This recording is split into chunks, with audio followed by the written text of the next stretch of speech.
Hello， 欢迎来到加持桑的魔幻分享。今天我们来把玩由万代在2012年采用通贩的方式进行发售的 SHF 假面骑士 Forza 宇宙形态。这玩意放现在别说通贩了，按最终形态这个定位放日魂里也绝对是炙手可热，供不应求啊！详情可参考马克9。好的，咱们也是闲言少叙，直接来打开包装看看吧。首先就是玩具的本体，作为 Forza 的最终形态，在极大程度新规躯体部件的同时，又很好的保留住了角色原本的外部轮廓以及辨识度啊。本身基础形态的火箭头盔与宇航服即视感的皮套造型就已经很彰显具有未来感的宇宙风格了，而把配色逻辑改为蓝色加银白色的最终形态，更是为其基础上增添了科技感与神圣感，外加胸口40个宇宙开关点阵面板所带来的数值美感，光这2点就已经把我们牛逼哄哄的宇宙开关小伙作为最终形态所需要的华丽逼格给兜底了。涂装确实没得说，全身上下除去关节以外基本都有漆面覆盖，但是胸口开关贴纸的印刷就有些糊了，再加上整体尺寸偏小缘故，具体细节不凑近点看还真有点看不清。小臂、小腿和剧里皮套一样都为铜模换色，在保留其实用性的同时又不彰显臃肿，像是剧中着装开关装甲的造型也能在玩具上轻易复刻。就是各位在把玩的时候还需小心，我这个脑袋尖部分就因为不幸高空坠落而导致摔断缺损了一块。虽然为1.0时期的模具，但身材比例方面并没有落后早期真骨雕太多，和同为蓝色系的钢斗摆在一块还意外的挺搭的。涂装优秀，玩法丰富，造型也不差，更要命的是它还便宜。这么一个假面骑士最终形态 SHF 目前市场价也就2张出头，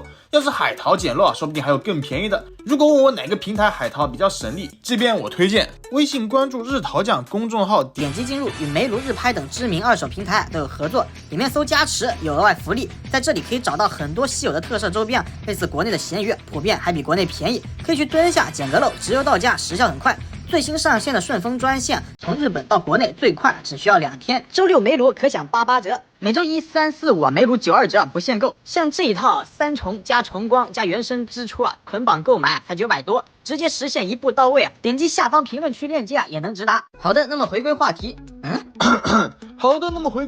可动部分依旧是 SHF 1.0 那套，细胳膊细腿的自然不会有太多干涉，但跟超可动一词仍旧8竿子打不着边，而且大腿根部采用的还是阻尼感寿命最差的球关，终将逃不过打快板的命啊！以现在眼光来看，基本就是看哪儿不行。反观配件部分，对比现在，当年的万代简直堪称良心了。标配的握持、开掌手咱就不细看了，宇宙状态下专用的展开与闭合的 Cosmic 开关直接给了4个，手上拿的、腰带装的、武器挂的，要是 TV 后期以这个配置登场，努不努力的你先别管，对面头上的汗水我已经能预见到了。开关多真的可以为所欲为。作为主要武器的巴利珍 Sword 可以通过剑刃的插拔替换来进行推进模式与斩击模式之间的切换。作为玩具内附属的机器人便当与37号开关也是毫不吝啬，以造型键的方式直接把3种形态给补全了。像这样可动小人与小型配件之间的互动还是挺治愈的。